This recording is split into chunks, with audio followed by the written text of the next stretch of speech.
Assalamualaikum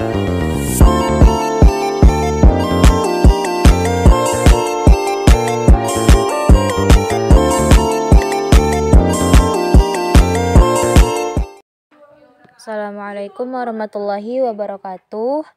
Pada video kali ini saya akan menjelaskan tentang siklus menstruasi dan kehamilan. Nah, siklus menstruasi ini merupakan proses pembersihan rahim terhadap pembuluh darah, kelenjar-kelenjar, dan sel-sel yang tidak terpakai karena tidak adanya pembuahan. Nah, proses menstruasi ini juga merupakan peluruhan dinding rahim endometrium yang disertai dengan terjadinya perdarahan. Jadi, kenapa bisa terjadinya menstruasi? Karena adanya peluruhan pada endometrium itu.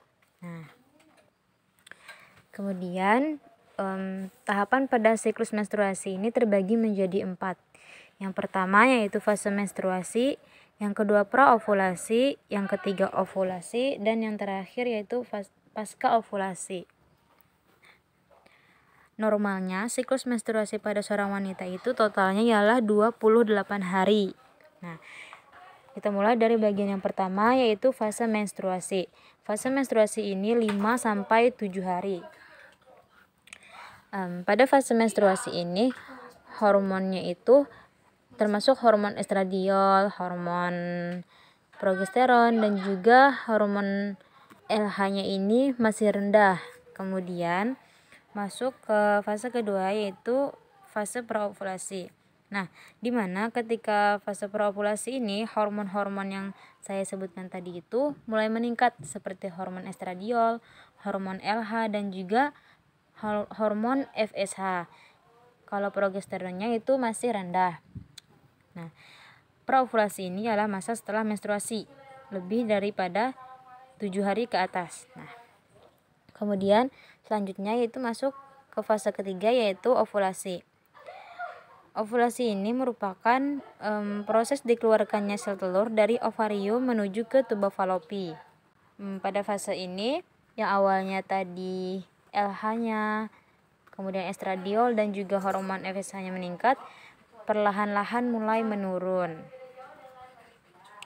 Kemudian masuk ke fase berikutnya yaitu fase setelah ovulasi yaitu pasca ovulasi, yang mana hormon yang awalnya turun di fase ovulasi ini mulai meningkat kembali seperti hormon progesteron dan juga hormon estradiolnya mulai meningkat namun hanya sedikit.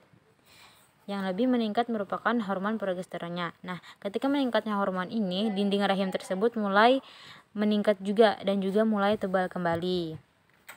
Setelah pasca ovulasi ini tidak ada lagi fase selanjutnya yang mana progesteron tersebut hormon itu mulai menurun. Nah, ketika menurun itu jika tidak terjadinya fertilisasi atau pembuahan untuk membuahi seorang bayi, maka siklusnya akan kembali lagi seperti awal tadi, yang mana melanjutkan yang namanya menstruasi.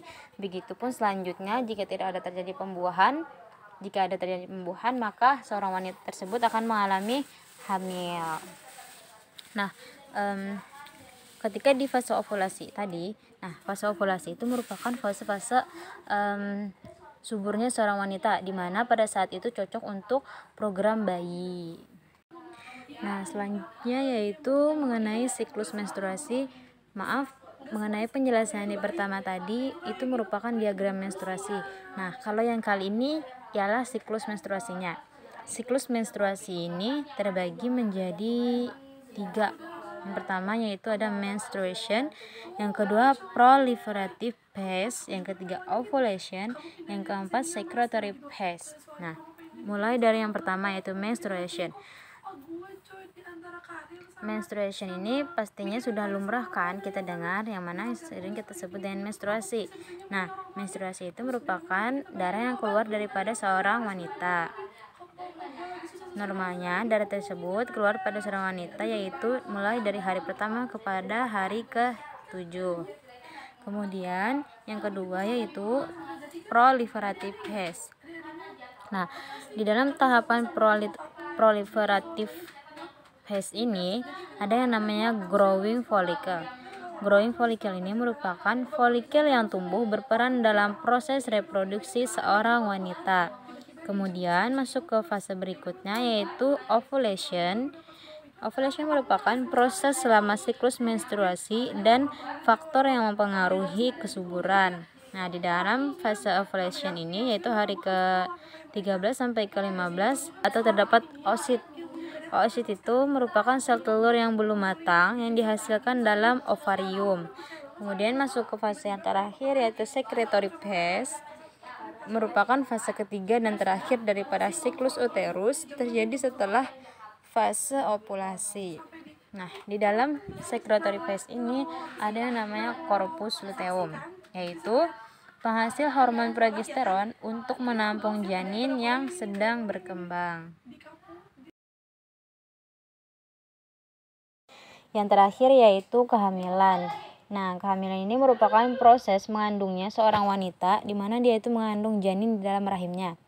Nah, pertama yaitu pada minggu ketiga sampai minggu keempat, paru-paru janin itu akan terbentuk otot dan juga sistem sarafnya itu sudah berfungsi. Kemudian pada minggu kelima, ukuran janin sebesar kacang polong, kakinya sudah mulai terbentuk. Kemudian pada minggu keenam, tangannya sudah mulai tumbuh namun belum seutuhnya berbentuk.